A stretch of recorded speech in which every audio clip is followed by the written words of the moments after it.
आ, नमस्कार। इस भारतीय ज्ञान परंपरा की बात जो है, तो आज से कुछ वर्षों पहले तो भारतीय ज्ञान परंपरा का कोई बात करने वाले, नाम लेने वाले कोई विद्वान नहीं मानते थे और उसको कोई अवसर भी नहीं दिया जाता था।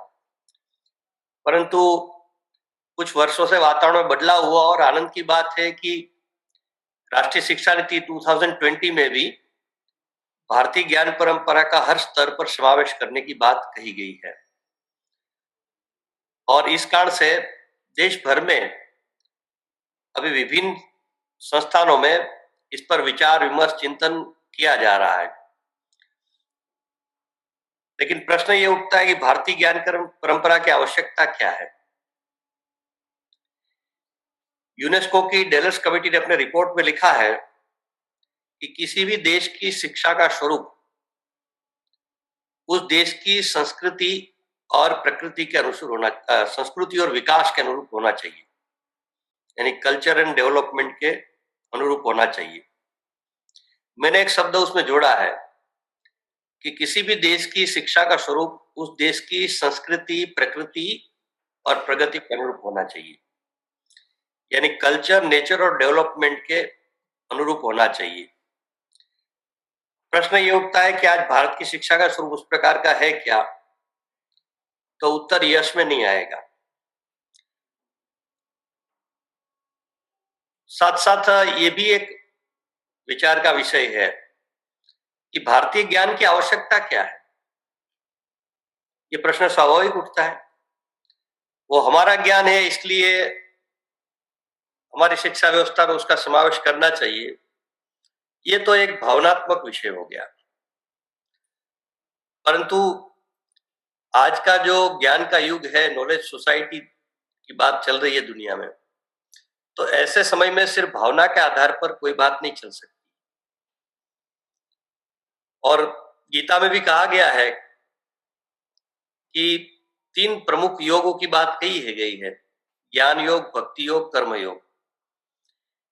इन तीनों का समन्वय वही विवेक, विजडम है। तो इस दृष्टि से ये तीनों दृष्टिकोण से हमने विचार करना पड़ेगा कि भारतीय ज्ञान परंपरा जो है, भारतीय ज्ञान है, उसकी आवश्यकता है क्या, और वास्तव में नॉलेज ज्ञान है क्या, वो क्या व्यवहार में लाया जा सकता है क्या उसको। तो ये तीनों बातों का समन्वित करके विचार करके ही आगे बढ़ा जा सकता है, क्योंकि आज हर बात को साइंस और लॉजिक के आधार पर तोला जाता है। और इसी के कारण राम जन्मभूमि का मंदिर 500 साल तक फैलता गया और बना नहीं, क्योंकि प्रमाण नहीं थे।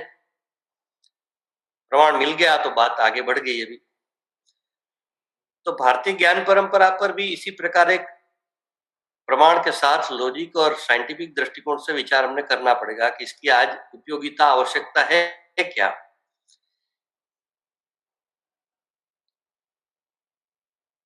तो इसका विचार करें तो एक उदाहरण मुझे याद आता है कि भारतीय ज्ञान क्यों आवश्यक है।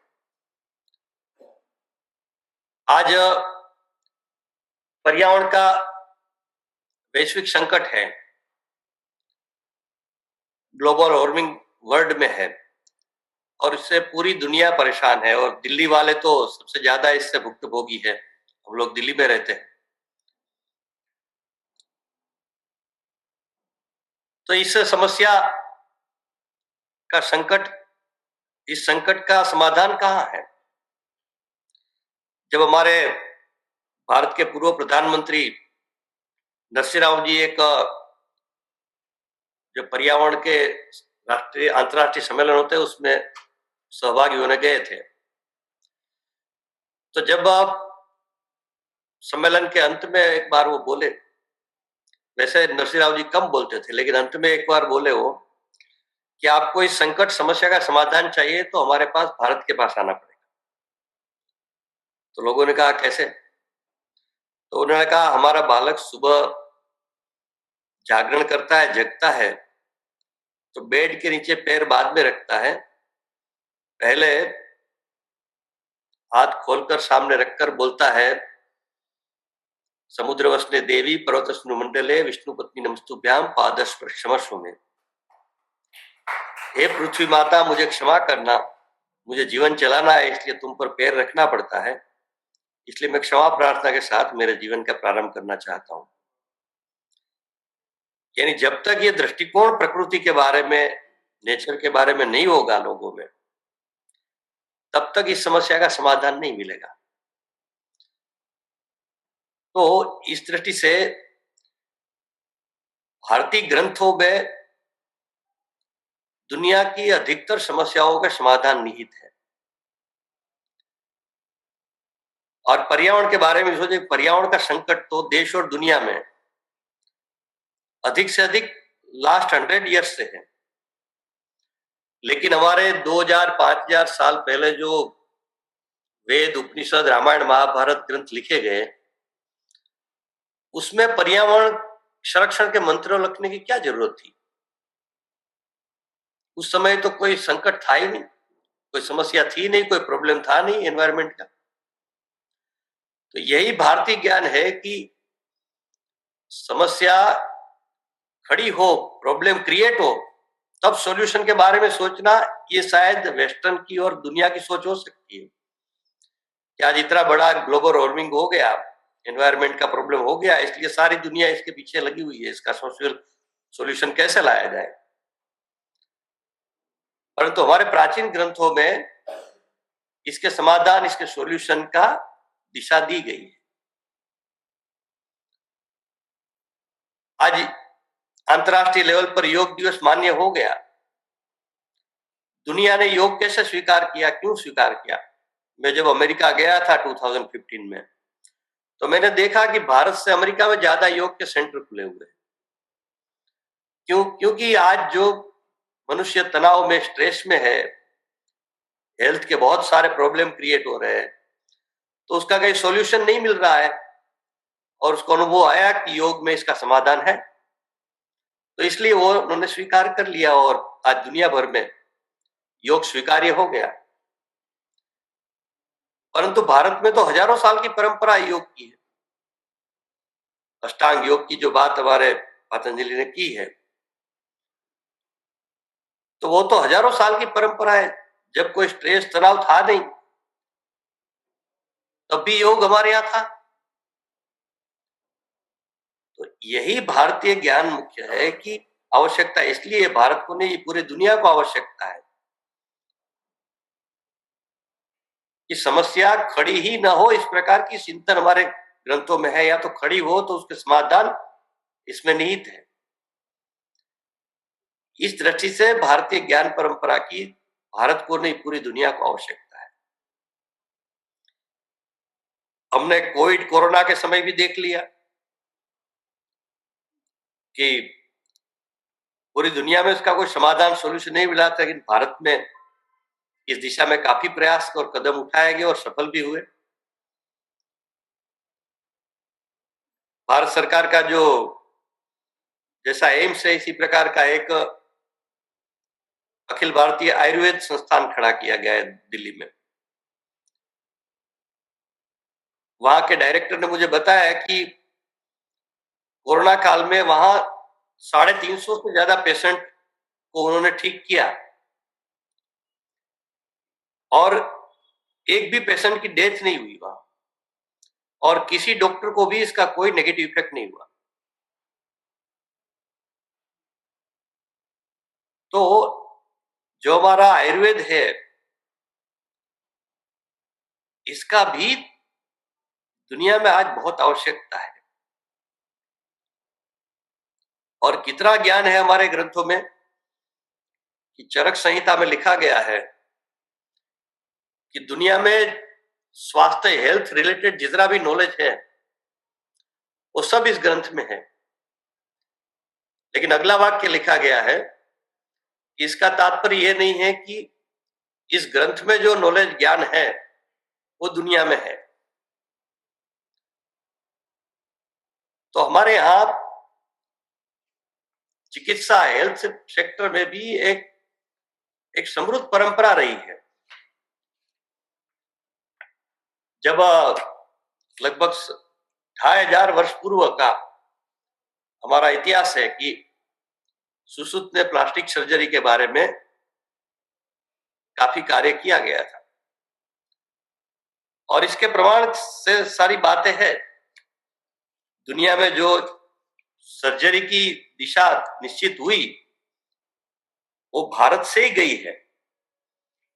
जब अंग्रेज भारत में आए थे तब वो एलोपैथी सिस्टम में लाए थे, परंतु एलोपैथी सिस्टम में तब भी सर्जरी की व्यवस्था नहीं थी और उस समय एक घटना कही जाती है कि जब अंग्रेज के सेनापति था, अंग्रेज के 5 सैनिकों के टीपू सुल्तान की सेना में पकड़े गए तो उनके नाक काट दिए। तो उसी समय दरमियान एक अंग्रेज अधिकारी ने एक व्यवसायी का नाक देखा और उसमें कुछ सर्जरी की हुई ऐसा उन्होंने लगा। तो उन्होंने उनको पूछा कि ये क्या है, तो उन्होंने कहा कि ऐसे ऐसे था, मैंने कुछ गलत कार्य किया था तो मेरा नाक काट दिया गया था और फिर इनकी सर्जरी कराकर फिर से इसको जोड़ दिया गया। तो पूछा कहाँ किया था, तो पुणे, महाराष्ट्र के पुणे के पास में एक गांव में उन्होंने संदर्भ रेफरेंस दिया और वहां गए और फिर उनको कहा कि क्या आप इसको, हमारे 5 सैनिक जो है उसको फिर से ठीक कर सकते हैं क्या। तो उन्होंने इस पर कार्य किया और उन 5 को फिर से नाक लगा दिए गए। तो 2-3 साल पहले की बात है कि पाकिस्तान से एक महिला आई थी जो उनका ऑपरेशन 2-3 जगह किया था, उनका सफल नहीं हुआ था और फिर दिल्ली में आए और ऑपरेशन कराया और सफल हुआ। तो जिस डॉक्टर ने ऑपरेशन किया था उन्होंने कहा कि मैंने सुश्रुत को पढ़ा है, उसी से ही ये ज्ञान लिया और उसी से मैं, इसी पद्धति से मैं ऑपरेशन करता हूं, इसलिए ये ज्ञान ऑपरेशन मेरा सफल हुआ। और ये परंपरा कई स्थानों पर, यानी हिमाचल प्रदेश का जो कांगड़ा जिला है वो तो इस प्रकार के ऑपरेशन के लिए मशहूर था। कांगड़ा शब्द का ये अर्थ कान प्लस गड़ा, ऐसे उच्चारण से तैयार हुआ है। तो इस प्रकार की बहुत एक समृद्ध परंपरा ज्ञान की अपना रही है और ये सारे ग्रंथों में ये ज्ञान पड़ा हुआ है। लेकिन दुर्भाग्य है कि इस ग्रंथों को पढ़ने वाले, समझने वाले भी कम लोग हैं और अंग्रेजों की सोची समझी साजिश के तहत इनकी स्ट्रेटेजी का एक पार्ट हम बन गए और हमारा कुछ ज्ञान था ही नहीं, कुछ है ही नहीं। जो भी ज्ञान है वो पश्चिम से आया है, वही ज्ञान है, ऐसा हमने भी मान लिया। तो इस दृष्टि में जब तक परिवर्तन नहीं होगा तब तक भारतीय ज्ञान कैसे आगे बढ़ेगा।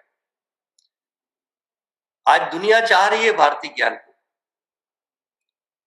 जैसे जर्मनी में जब एक विश्वविद्यालय में संस्कृत डिपार्टमेंट खुला तो जितने एडमिशन की सीट्स थी उससे कहीं ज्यादा उनको एप्लीकेशन आ गए, परंतु भारत में संस्कृत डिपार्टमेंट बंद हो रहे और ये सारे जो आधारभूत ज्ञान है ग्रंथों में वो संस्कृत में अधिकतर है। कुछ प्राकृत पाली में भी है, नहीं ऐसा नहीं है, लेकिन अधिकतर संस्कृत में है और संस्कृत जानने वाले प्राकृत पाली दोनों समझ सकता है, आसानी से वो सीख सकता है उसको। तो इस दृष्टि से हमारे यहाँ संस्कृत को डेड लैंग्वेज बना दिया गया और अभी तक शिक्षा नीति आने के पूर्व तक आप साइंस के साथ संस्कृत नहीं रख सकते हैं। इसलिए साइंस की अलग अलग स्ट्रीम में, वो चाहे बीएससी लेवल एमएससी की बात हो, चाहे टेक्नोलॉजी की बात हो, IIT, NIT, ट्रिपल IIT आदि आदि हो, वहां कहीं संस्कृत विषय इसलिए नहीं पढ़ाया जाता है। तो बिना संस्कृत पढ़े ये सारे ज्ञान का आविष्कार कैसे होगा? और जिनको आविष्कार करना है उनको मूल ग्रंथों का अध्ययन करना होगा, तभी आविष्कार संभव है। तो इस दृष्टि से शिक्षा नीति में तो बात आ गई है, परंतु उसको हमारी शिक्षा व्यवस्था में लाना कैसे, ये एक विचार का, चिंतन का विषय है। और इस पर कार्य प्रारंभ हमने करना पड़ेगा सबने मिलकर। परंतु ये भारत की एक ज्ञान की एक बहुत लंबी परंपरा रही है, और भारतीय ज्ञान परंपरा इसलिए कई बार लोग प्राचीन ज्ञान कहते हैं। प्राचीन ज्ञान का उसमें समावेश है ही, लेकिन भारतीय ज्ञान परंपरा शब्द का तात्पर्य है कि ये ज्ञान की परंपरा को समाप्त नहीं हुए अभी तक। ये परंपरा अभी भी चल रही है, लेकिन हाँ, जरूर उसमें कमी आई है। क्योंकि आधुनिक काल में भी अगर पिछले 200 वर्ष का इतिहास देखा जाए तो कई ऐसे विद्वान हो गए जिसका ज्ञान आज हमारे सिस्टम में नहीं है। जैसे श्रीनिवास रामानुजन, अभी जब 2011 में, मुझे भी श्रीनिवास रामानुजन के बारे में बहुत जानकारी नहीं थी, लेकिन 2011 में जब इनके 125 वर्ष सेलिब्रेट किए गए पूरे दुनिया में, तब हम लोगों ने भी प्रारंभ किया और अनुभव आया कि हमारे गणित के शिक्षक भी रामानुजन को नहीं जानते थे। नाम जानते थे तो सिर्फ नाम जानते थे। तो रामानुजन ने कितना, यानी दुनिया का अगर कोई बेस्ट मैथमेटिशियन कहना है आज के वर्ल्ड में तो रामानुजन है। क्योंकि उनके जो 3 हस्तलिखित ग्रंथ है वो टाटा इंस्टीट्यूट ने मुंबई में उसका हस्तलिखित ग्रंथ का प्रिंट किया। तो उन 3 ग्रंथों का, 3 पुस्तकों का आज तक दुनिया के कोई मैथमेटिशियन सॉल्यूशन नहीं कर सका है। जब 2012 में इस 125 वर्ष के सेलिब्रेशन की निमित्त दिल्ली विश्वविद्यालय ने एक इंटरनेशनल सेमिनार किया था, तो उसमें हमारे भी कुछ मित्र गए थे, गणित का जो काम करते हैं, मैथमेटिक्स में जो काम करते हैं। तो उन मित्रों ने मुझे कहा कि जो अमेरिका, कनाडा, इंग्लैंड से जो मैथमेटिशियन आए थे वो हमको क्वेश्चन कर रहे थे कि रामानुजन पर आप लोग क्यों काम नहीं कर रहे? रामानुजन तो आपका है। तो ये लोगों को बड़ा कष्ट हुआ और उत्तर नहीं था उनके पास कोई, क्योंकि रामानुजन पर जितना काम विदेशों में हो रहा है इतना शायद भारत में नहीं हुआ है। इनकी एक डॉक्यूमेंट्री जो है, फिल्म है, आप लोगों ने देखी भी होगी, शायद यूट्यूब पर है। तो बिल गेट्स, जुकरबर्ग ऐसे 20 बड़े विद्वानों ने मिलकर अमेरिका में साथ में देखा और उन्होंने कहा कि इस पर तो बहुत कुछ काम करने की जरूरत है। आज रामानुजन के सूत्रों का कई मेडिकल फील्ड में और कई फील्ड में इसका उपयोग अच्छी तरह से हो रहा है, लेकिन अपने भारत की शिक्षा व्यवस्था में रामानुजन नहीं दिख रहा है। इसी प्रकार आधुनिक केमिस्ट्री के जनक माने जाते हैं जो प्रफुल्ल चंद्र राय, पीसी रॉय जिसको अंग्रेजी में कहते हैं, जिन्होंने हिंदू केमिस्ट्री नाम का ग्रंथ बड़ा लिखा था। वो साइंटिस्ट भी थे, वो ग्रेट आचार्य भी थे और वो इंडस्ट्रियलिस्ट भी थे। ऐसा श्रेष्ठ कार्य करने वाले बहुत सारे एक परंपरा भारत में, लेकिन वो भी हमारी आज सिस्टम में नहीं दिख रहा है। तो पाइथागोरस प्रमेय जिसको हम कहते हैं, वो बोधायन ने इस पर पहले काम किया था, वो भी हम सब जानते हैं। तो ये जो मैंने कुछ उदाहरण दिए, रामानुजन हो, प्रफुल्ल चंद्र राय हो, ये तो इन दिनों अभी 200 साल भी नहीं हुए उन लोगों को। तो मेरा तात्पर्य कहने का है कि भारतीय ज्ञान परंपरा समाप्त नहीं हुई है, लेकिन बहुत कमी हो गई है इसमें। इसलिए भारतीय ज्ञान परंपरा पर जब तक भारत में काम नहीं होगा, तब तक दुनिया कैसे उनका स्वीकार करेगी और दुनिया को हम क्या दे सकेंगे। तो इस दृष्टि से इस विषय पर कार्य करना है, नहीं क्या करना, क्योंकि जो भारतीय ज्ञान परंपरा को हर स्तर पर लाने की बात राष्ट्रीय शिक्षा नीति में कही गई है, तो सबसे महत्वपूर्ण बात है पहली कि हमारे पाठ्यक्रम करिकुलम सिलेबस में भारतीय ज्ञान परंपरा का समावेश होना चाहिए। सिर्फ उदाहरण के लिए मैं कहता हूं कि हर पुस्तक का पहला पाठ उस विषय की भारतीय इतिहास का होना चाहिए।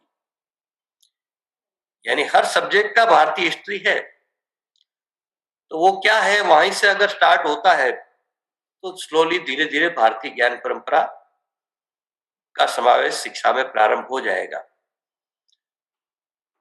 और अब प्रत्येक विषयों में इस प्रकार के जो मनीषी है अलग अलग फील्ड के, जिन्होंने भारतीय दृष्टिकोण से कार्य किया है, इन सबका पाठ्यक्रम में समावेश के बाद भी आगे बढ़ानी चाहिए। तो ये एक पाठ्यक्रम में बदलाव करना ये पहला कार्य है। दूसरी बात है कि इस शिक्षा नीति में शोध अनुसंधान रिसर्च पर भी, रिसर्च इनोवेशन पर भी काफी बल दिया गया है। तो रिसर्च, हमारे यहाँ रिसर्च में बहुत पिछड़े हुए हैं। दुनिया में हमारा कहीं कोई क्रम नहीं है उसमें, इतना हम पिछड़ गए हैं। तो रिसर्च और अनुसंधान की दिशा भी सुनिश्चित करने की आवश्यकता है। तो भारतीय ज्ञान के कई ऐसे आज भी उदाहरण है सामने कि जिस पर हमारे आईआईटी के बच्चे, एनआईटी के बच्चे क्या रिसर्च कर सकते हैं क्या, और इस पर रिसर्च करके जब हम आज के संदर्भ में उसको समाज के सामने, देश और दुनिया के सामने प्रस्तुत करेंगे, तभी हमारी बातें स्वीकार्य भी हो जाएगी।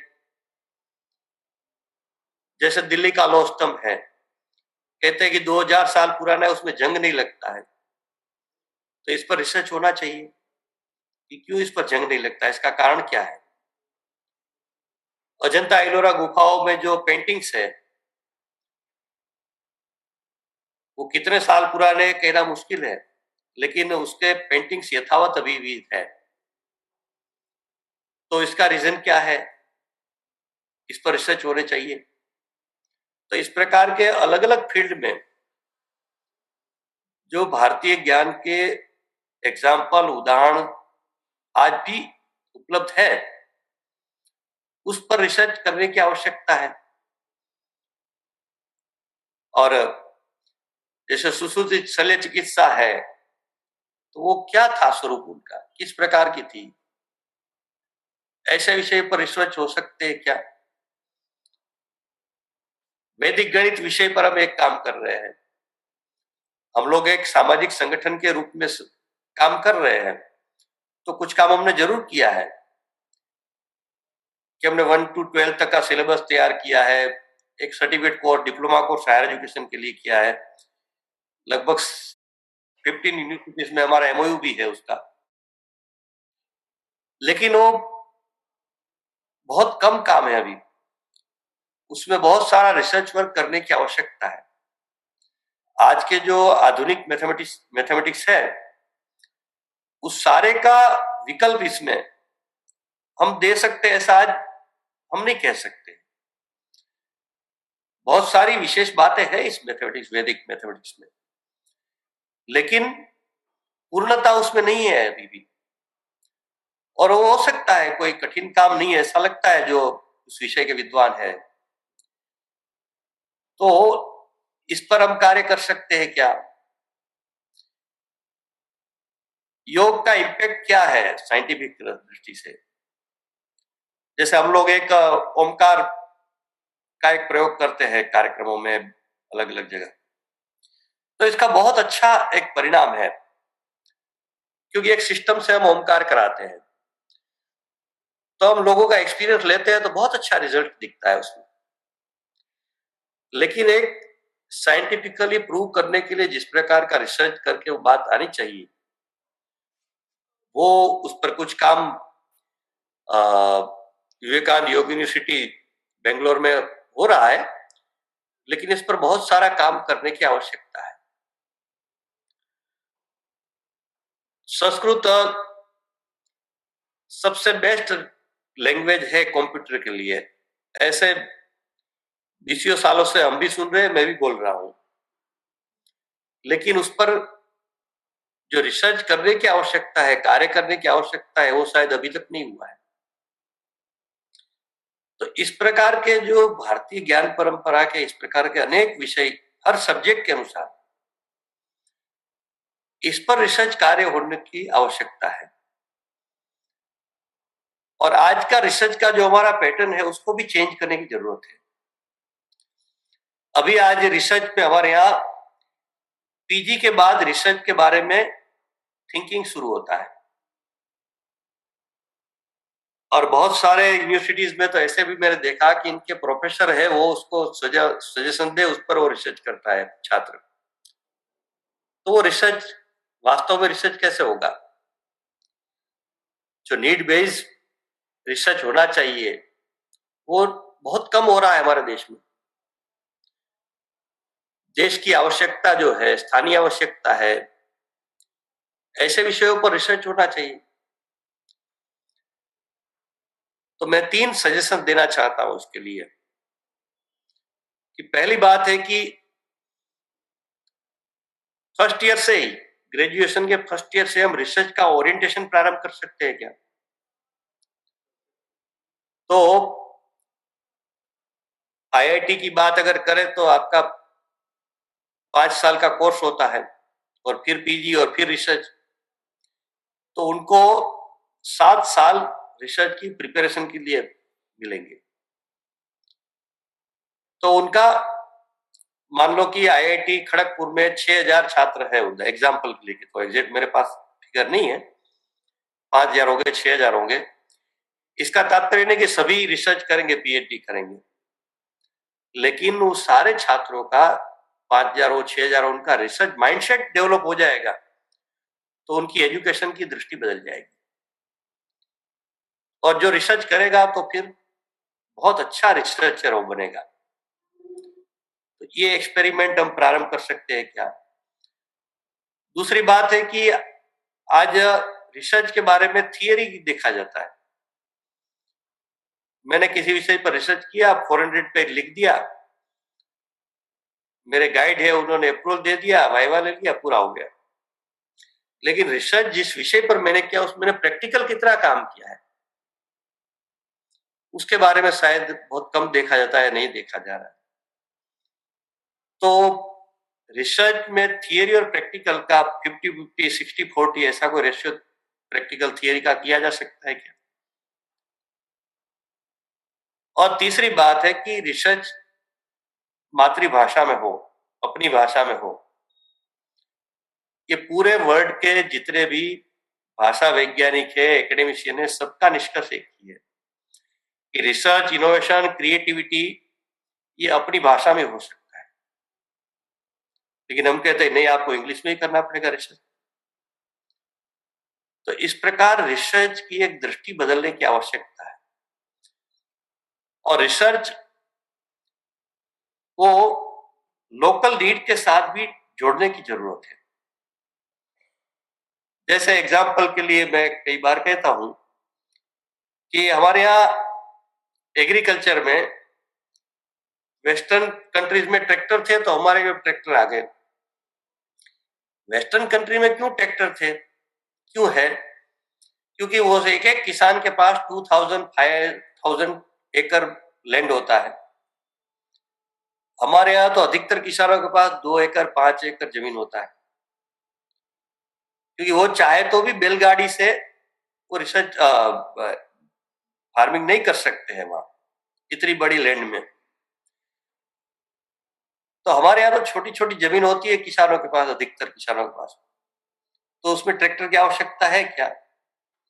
और ऐसे भी कहते हैं विद्वान की ट्रैक्टर से केचुआ जैसे कई प्राणी मर जाते हैं, तो फिर वो वही किसान को आर्टिफिशियल केचुआ लाना पड़ता है पैसा खर्च करके। ट्रैक्टर भी वो किराए पर लाता है, तो उसकी कृषि महंगी हो जाती है और वो फिर बेचारा परेशान हो जाता है किसान।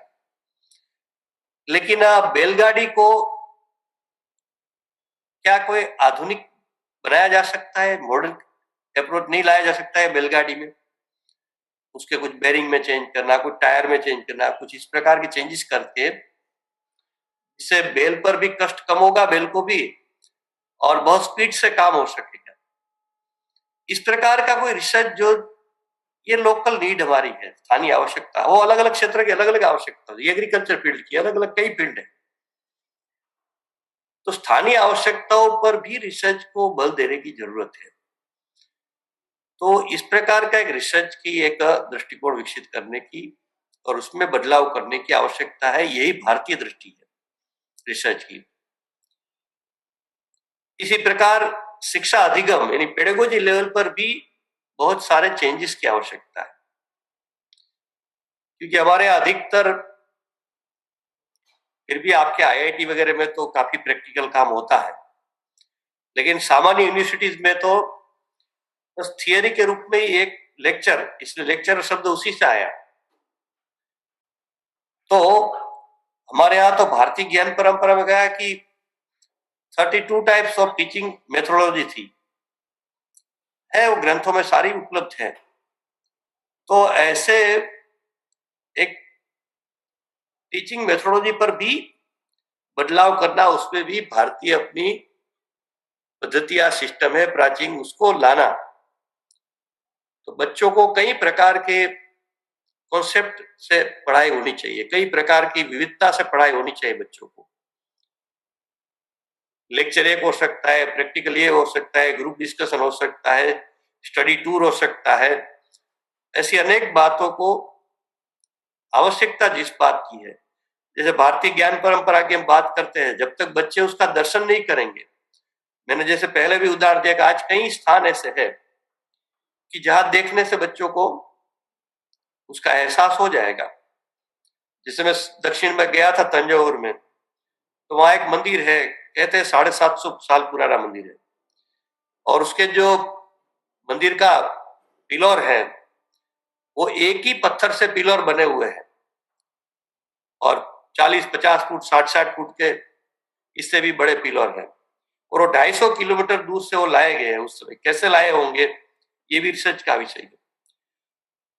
और एक ही पिलर में से इस प्रकार का मंदिर बनना, तो इस प्रकार की कई वास्तुकलाएं, मूर्ति कलाएं, पेंटिंग्स आदि आदि बातें हैं। तो वो सब जब आज के बच्चे देखेंगे तो फिर उसको उसमें से रिसर्च करने की, कार्य करने की भी प्रेरणा मिलेगी उसको। तो इस प्रकार के शिक्षा अधिगम पेडागोजी लेवल पर भी बहुत सारे बदलाव की आवश्यकता है। इसमें भी भारतीय परंपरा, ज्ञान परंपरा को लाने की जरूरत है। इसी प्रकार इवोल्यूशन की बात है, मूल्यांकन। हमारे यहाँ मूल्यांकन की आज ही यही ट्रेडिशन चल रही है कि पूरा साल भर बच्चा पढ़ेगा और 3 घंटे की एग्जाम में उसका हम मूल्यांकन, इवोल्यूशन कर देते हैं। उस समय कुछ अपसेट हो गया, कुछ हेल्थ खराब हो गया और कुछ कारण हो गया, तो उनकी साल भर की मेहनत समाप्त हो जाती है। तो इस पॉलिसी में कहा है 360 डिग्री इवोल्यूशन की बात की है, यानी मूल्यांकन समग्र दृष्टिकोण से होना चाहिए। सिर्फ एक थियरी के रूप में वो कितना जानता है उतना ही नहीं है, या कुछ प्रैक्टिकल कराए जाते हैं इतना ही मात्र नहीं होना चाहिए। उनके साल भर में उनका बिहेवियर कैसा है, उनमें नैतिक मूल्य किस प्रकार के हैं, उनमें सोशल वर्क में कितनी पार्टिसिपेशन उनका है, वो खेल, कला आदि एक्टिविटीज में कितना एक्टिवली पार्टिसिपेट करता है। ऐसा एक समग्र मूल्यांकन की एक सिस्टम भी हम लोगों ने विकसित करनी पड़ेगी। क्योंकि भारत में तो समग्र मूल्यांकन की सिस्टम रही है हमेशा। तो ये भी एक भारतीय ज्ञान परंपरा का एक पार्ट है, मूल्यांकन की सिस्टम, एग्जामिनेशन सिस्टम में आज की बदलाव करना। तो इस प्रकार की भी, इस पर भी हमने विचार करने की आवश्यकता है। और हमारी जो भारतीय तत्व ज्ञान कहे, भारतीय संस्कृति कहे, भारतीय दर्शन कहे, उसका मूल आधार है आध्यात्मिकता। तो हमारा राधाकृष्ण कमीशन के रिपोर्ट में भी जो पहला रिपोर्ट स्वतंत्र भारत के बाद बना 1948 में, उसमें भी शिक्षा में आध्यात्मिकता के समावेश की बात कही है, शिक्षा की आध्यात्मिक दृष्टि की बात कही है। तो शिक्षा की आध्यात्मिक दृष्टि का तात्पर्य क्या है? कई बार आध्यात्मिकता को एक बहुत सीमित अर्थ में, ये तो साधु संतों महात्माओं का काम है आध्यात्मिकता। कई बार मजहब संप्रदाय के साथ आध्यात्मिकता को जोड़ दिया जाता है। वो एक पक्ष है, जो मजहब, हमारे पंथ संप्रदाय मजहब है, उसका भी आध्यात्मिक दृष्टि है वहां, उसमें कोई दो राय नहीं है। लेकिन इतना ही आध्यात्मिकता का तात्पर्य नहीं है। आध्यात्मिकता से सामान्य लोगों के लिए जो बहुत सुंदर बात स्वामी विवेकानंद ने कही थी कि आध्यात्मिकता का तात्पर्य क्या है। स्वामी जी ने कहा, निस्वार्थ भाव से कोई भी कार्य करना वो आध्यात्मिकता है। जो जितना निस्वार्थी है उतना ही वो आध्यात्मिक है। यानी बच्चों में सेवा भाव जगे, चैरिटी का कॉन्सेप्ट आगे बढ़े। इसलिए जो उन्नत भारत अभियान भी शुरू किया है भारत सरकार ने, उसका तात्पर्य यही है कि हर छात्र, हर संस्थान गांव से जुड़े, और इसमें भी एक समग्रता की दृष्टि ला सकते हैं कि बालक जिस गांव में जाएगा तो उनको उनको भी उपयोगी कार्य है, जिस जिस फील्ड का वो है। जैसे सिविल इंजीनियरिंग का छात्र है, तो वहां की गांव की ड्रेनेज सिस्टम कैसे डेवलप करना, कैसे ठीक करना, वो उनको टारगेट दिया जाए, तो उनका व्यवहारिक प्रैक्टिकल हो जाएगा। एक्सपीरियंस बेस्ड जो नॉलेज है उसकी बात भी हो जाएगी। साथ साथ उस गांव में जाएगा, गांव के लोगों से मिलेगा, गांव की परिस्थिति देखेगा। तो बच्चे तो बहुत सेंसिटिव होते हैं, तो उनमें एक भावना भी जागृत हो जाएगी, मुझे इस गांव के लिए, इस गरीबों के लिए, इस समाज के लिए कुछ कार्य करना है। तो इसलिए गांव को जोड़ने की बात कही गई है कि हर संस्थान गांव से जुड़े,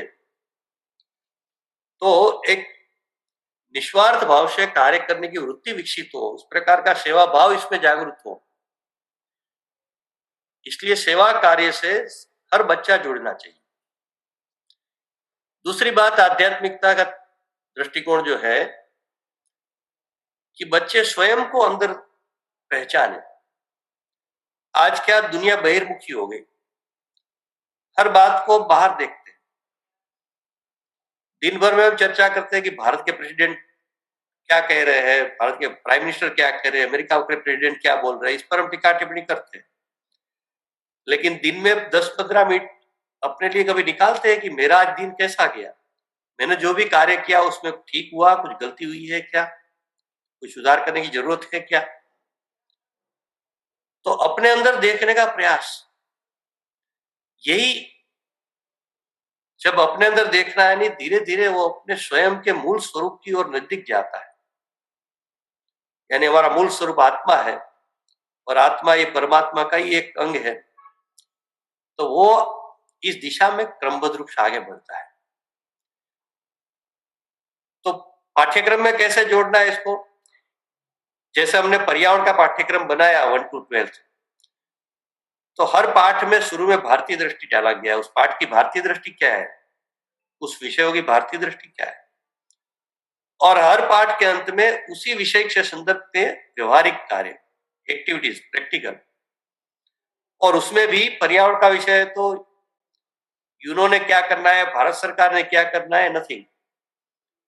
मुझे क्या करना है, मेरा क्या रोल है, व्हाट इज माय रिस्पॉन्सिबिलिटी। तो पढ़ाने वाला शिक्षक आचार्य और पढ़ने वाला छात्र दोनों यही सोचेगा, हर पाठ के बाद यही सोच विकसित होगी कि व्हाट इज माय रिस्पॉन्सिबिलिटी, मेरा रोल क्या है इसमें, मुझे क्या करना है, मेरी क्या भूमिका है। तो 15-20 साल जब वो पढ़ेगा और हर पाठ के बाद यही दृष्टि उनकी विकसित हो जाएगी, तो उनकी जीवन दृष्टि हो जाएगी कि किसी भी बात में दुनिया क्या कर रही है, दूसरे क्या कर रहे हैं, वो मुझे नहीं देखना है, मुझे क्या करना है, मेरी क्या भूमिका है, मेरा रोल क्या है।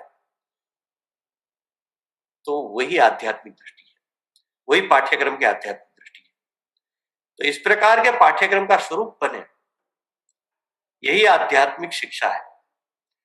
तो इसमें से समस्या, आज जो बच्चे समस्या निर्माण करने वाले बच्चे निर्माण कर रहे हैं, लेकिन अगर शिक्षा में आध्यात्मिक दृष्टि होगी तो वो समस्या के समाधान करने वाले बच्चे निर्माण होंगे। स्वयं की समस्या, परिवार की का समाधान तो करेगा ही करेगा, लेकिन समाज, देश और दुनिया की बड़ी बड़ी समस्याओं का समाधान करने के लिए वो सक्षम होगा। इस प्रकार के बच्चों का निर्माण करना, ये शिक्षा का तात्पर्य है। और भारतीय ज्ञान परंपरा के आधार पर शिक्षा व्यवस्था स्थापित करना, निर्माण करना, उसका स्वरूप बनाना,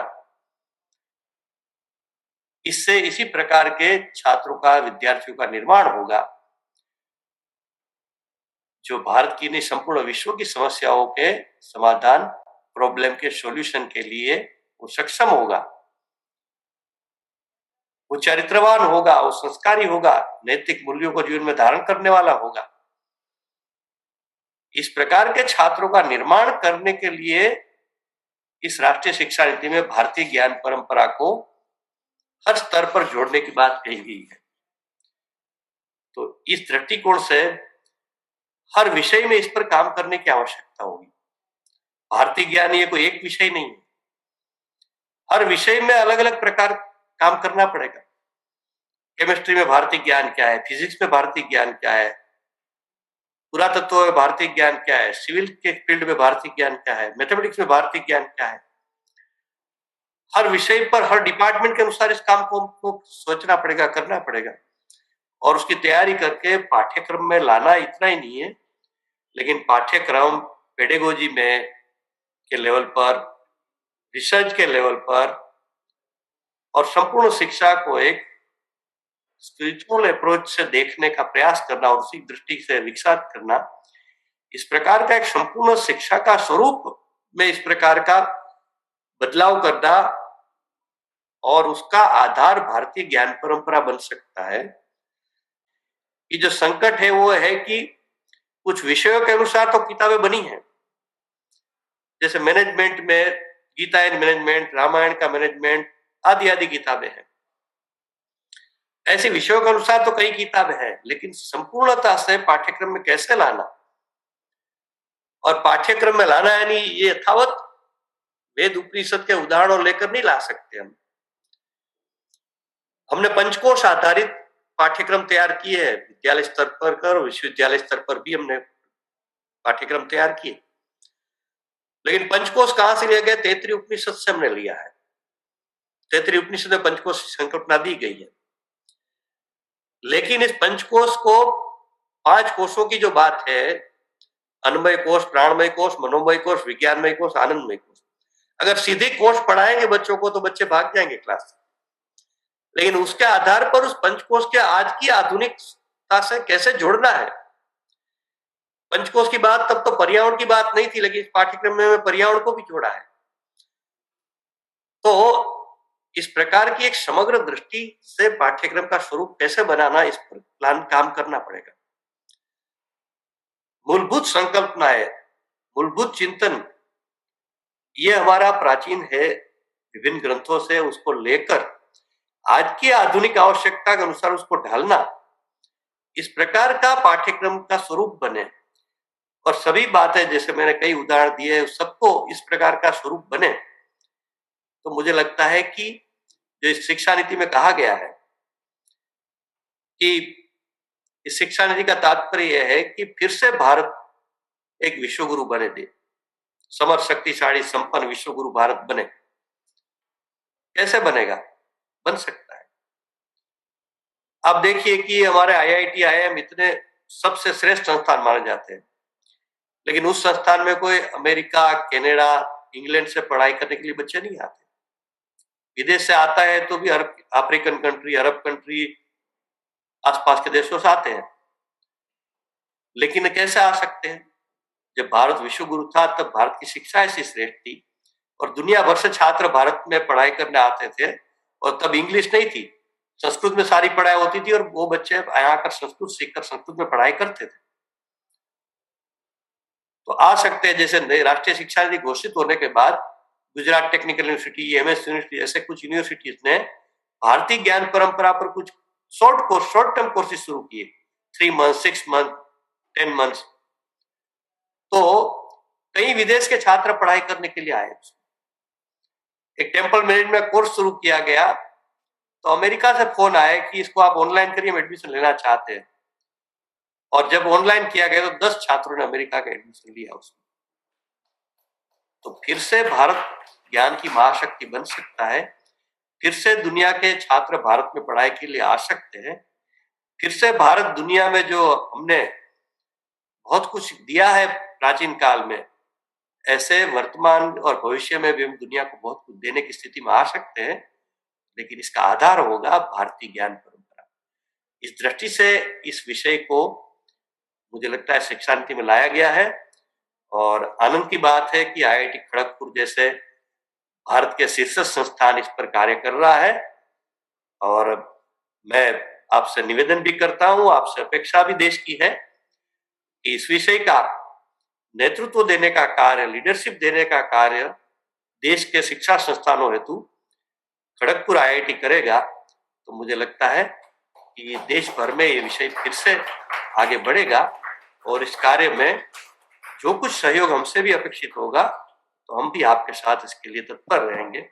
आपने मुझे इस महत्वपूर्ण कार्यक्रम में निमंत्रित किया और मेरे विचार व्यक्त करने का अवसर दिया, इसलिए भारतीय प्रौद्योगिकी संस्थान खड़गपुर के सम्मानित निदेशक DK तिवारी जी और आप सभी आयोजक बंधुओं बहनों का बहुत बहुत धन्यवाद। Sir, we are very, very blessed to hear these words for you. आपने जो बताया, आपका जो दिशा, I think the whole lecture, आपने जो पूरा जो बताया, whole thing is important. But we'll pick the 3 points that you said. हम लोग को जो research करने हैं, that process must start right from the undergraduate level, the whole spectrum of it. That was the first point. And then within that, there should be a 60-40 or a 70-30 focus, connecting theories with practice. And the third thing that you said is the incorporation of Indian knowledge systems, Bharatiya Gyan Pranali ka jo disha, not as an add-on, but right in the center of the whole educational pedagogy. So we are very, very blessed, and we are extremely grateful to you for these kind words. Thank you so much, sir. Thank you.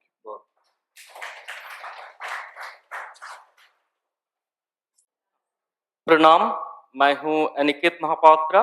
मैं कलकत्ता से हूं, new Alipur college में बंगभाषा और साहित्य पढ़ाता हूं।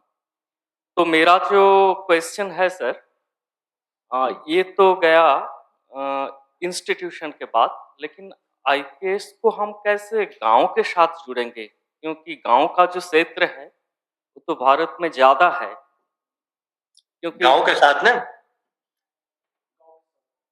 गांव के साथ जोड़ने के लिए बात कर रहे हैं लोग साहब? हाँ, क्योंकि रूट में जाना है तो सर। हाँ, तो आप मैंने जैसे एग्जांपल दिया, एग्रीकल्चर का एग्जांपल एक दिया उदाहरण के लिए, कि जैसे ट्रैक्टर से फार्मिंग की बदले हम बैलगाड़ी को कैसे मॉडर्न कर सकते हैं, तो ये है। और जो हर इंस्टीट्यूट, मुझे मालूम है कि खड़गपुर IIT भी कई गांवों में काम कर रहा है, तो बच्चों को गांव में ले जाना और उनको एक टास्क देना, उनके सब्जेक्ट के अनुसार टास्क देना चाहिए, जिससे उनको प्रैक्टिकली एक्सपीरियंस भी मिलेगा और उनकी पढ़ाई के लिए, स्टडी के लिए भी वो यूजफुल होगा।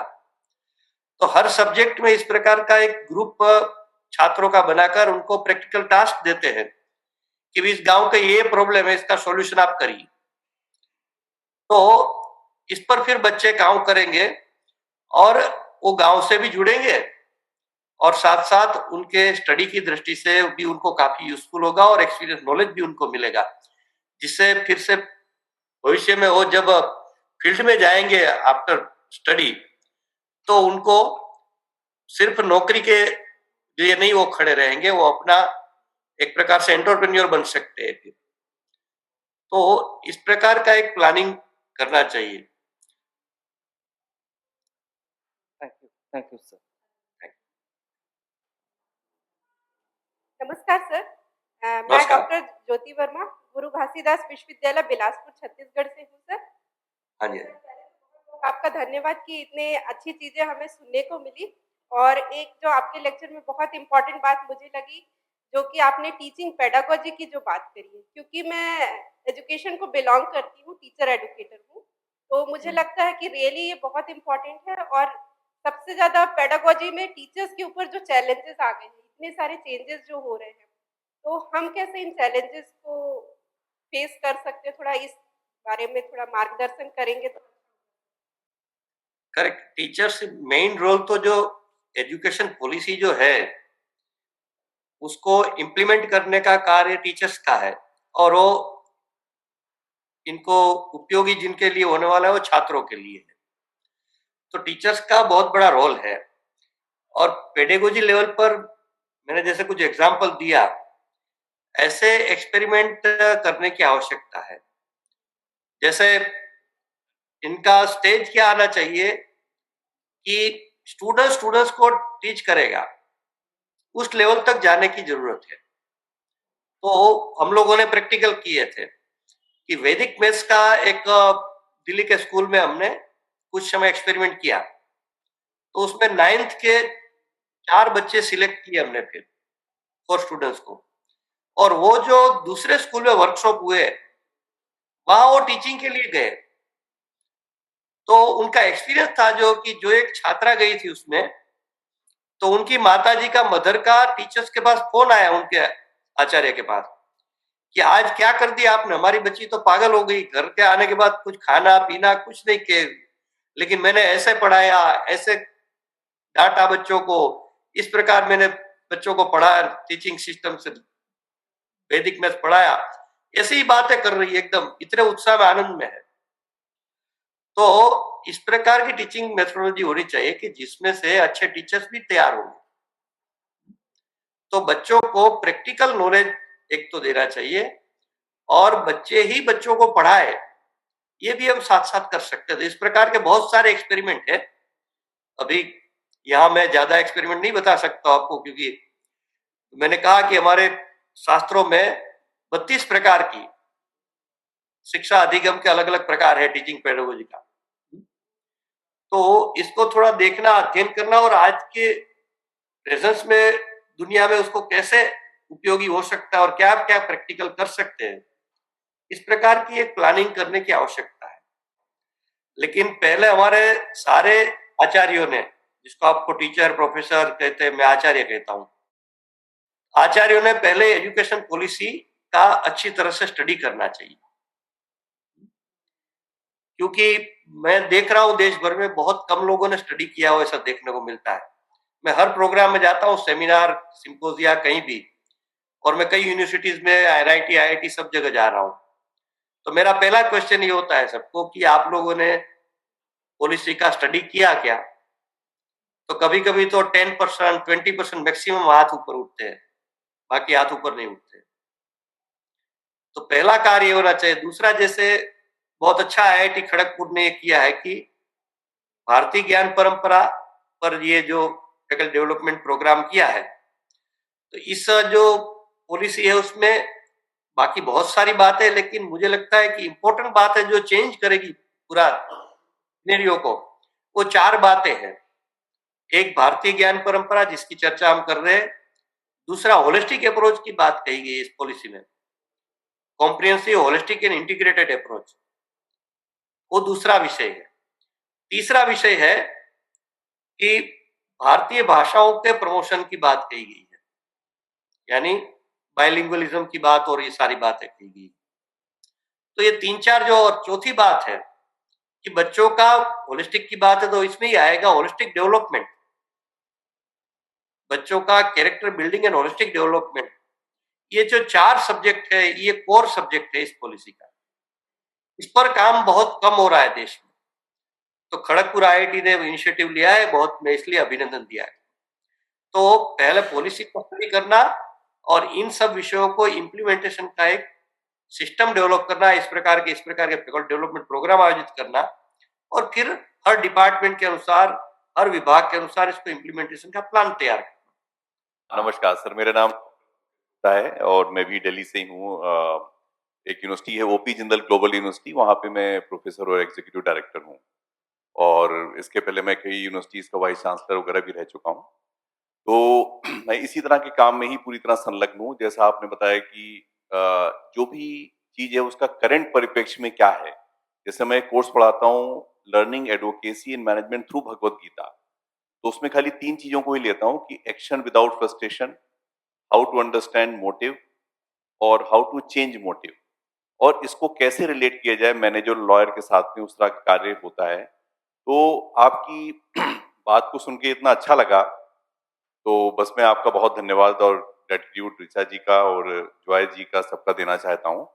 और बस एक बात मैं ये कहना चाहता हूँ कि इसमें टीचर को गुरु बनने की बहुत सख्त आवश्यकता है, क्योंकि जब हम लोग इंस्पायर होकर क्लास में जाते हैं तो उसका एक बहुत अलग सा प्रभाव होता है सर।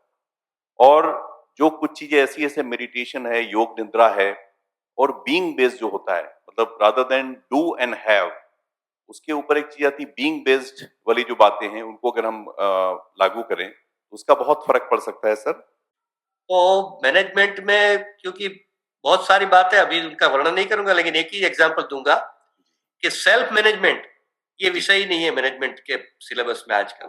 जी जी जी, बिल्कुल सर, यही तो बात जो है। व्यक्ति स्वयं का प्रबंधन नहीं कर सकता है, जी सर, वो दूसरे का प्रबंधन कैसे करेगा? बिल्कुल सही सर, बिल्कुल ठीक। तो ऐसी बातें, बहुत सारी बातें जोड़ने की और आवश्यकता है। तो इस पर 4 तारीख को एक ब्रेनस्टॉर्मिंग सेशन करेंगे, फिर इस पर से एक नेशनल सेमिनार भी करना है इसके आधार पर। तो भारतीय मैनेजमेंट सिस्टम इसी पर काम करना है इस आधार पर। तो जरूर आपको इसमें आइए, और आपका भी जो कार्य है उसका भी अच्छा उपयोग होगा उसमें। नमस्कार। नमस्ते सर। सर मेरा ऐसा मानना है कि हम एनईपी और आईकेएस के इम्प्लीमेंटेशन में हम्म। कहीं जल्दबाजी तो नहीं कर रहे हैं। I am sorry to use the word. आज ही एक घटना हुई, ज्योतिष का एक सेशन था। आज का पूरा दिन ज्योतिष के ऊपर हम लोगों ने आईकेएस को सुना, और उसमें ऑडियंस में से बैठा हुआ एक बच्चा जो बीकॉम कुछ किया हुआ है यहीं से आईआईटी, उसने मुझसे पूछा कि ये अर्थ को सेंटर में मान के और पूरे के पूरे सिस्टम्स हमें पढ़ाए जा रहे हैं 3 घंटे से, और साइंस ये कहता है कि अर्थ तो है, सेंटर में सन है। इसका जवाब मैं नहीं दे पाया सर। मैं भी गंभीरता से सारी चीज़ें सुना। अभी आईकेएस पर जो अवेलेबल लिटरेचर है, उसके जो रोबस्टनेस है, उसकी एप्लीकेशन में हमारा जितना प्रवेश है वो इतना एडिक्वेट नहीं है, या उन बच्चों के बराबर ही लगभग पढ़ता है जिनको हम पढ़ाने वाले हैं।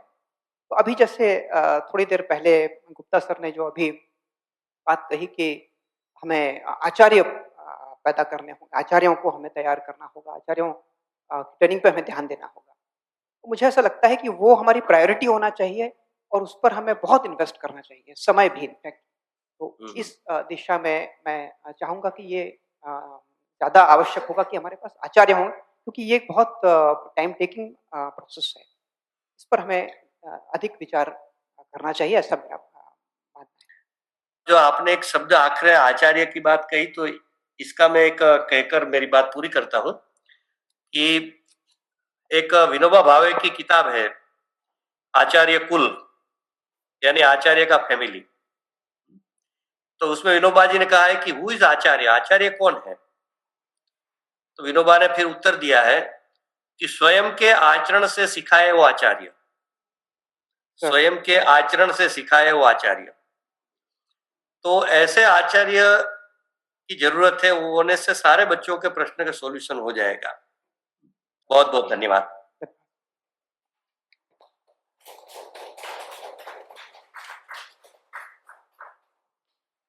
बहुत ही सुंदर, जो स्वयं के आचरण से सिखाए वो आचार्य। बहुत ही, इससे तो मुझे मैं आपसे बात याद आज्ञा- आती है गुरुदेव की, walking the talk, walking the talk. जो बात कर रहे हैं उसका चलन, उसको चलना। बहुत बहुत धन्यवाद कोठारी जी, धन्यवाद धन्यवाद। मैं बहुत आपसे बहुत धन्यवाद। नमस्ते, बहुत प्रणाम, अच्छा। बहुत बहुत धन्यवाद, बहुत बहुत धन्यवाद।